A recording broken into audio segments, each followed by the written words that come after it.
सुनील अण्णाला आमचा विरोध आहे, बाकी काय नाही. त्यांनी आम्हाला भाजपवाल्यांना बराच त्रास दिला त्यांनी ना, त्यामुळे आम्ही त्यांचं काम करू शकत नाही आणि आम्ही आमचा उमेदवार उभा करणार 100%. आणि आमचा त्या दिवशी आता मेळावा झाला त्याच्यामध्ये आमचं भाजपचं ठराव झालेलं आहे की किती केलं तरी भाजप ही जागा लढणार आहे जागा. हा, ती एक बातमी खरं आम्ही ऐकली की काही झालं तरी मावळमधील भाजपचे पदाधिकारी सुनील अण्णा शेळकेंचं काम करणार नाहीत. हे फक्त मावळमध्ये ठरवलंय का सगळीकडेच ठरवलंय?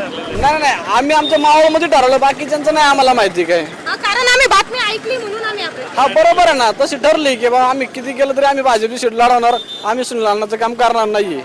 कारण का काय आलं, सुनील अण्णाचं काम आहे चांगलं, पण त्यांनी आमची भारतीय जनता पार्टी कार्यकर्त्यांना आम्हाला लय त्रास दिला त्यांनी, त्यामुळे आम्ही त्यांचं काम नाही ना करू शकत आमचं. त्यांनी ते आता थोडंसं काही बोलत नाही, पण पहिले 1-4 वर्षांमध्ये ते भाजपवरती त्यांनी बरेचसे टीका केली आमच्या मोठ्या नेत्यांवरती वगैरे, पण आता ते 2-3 महिने आलं काही जास्त बोलत नाही. म्हणजे आता महायुतीमध्ये आल्यापासून निवडणुका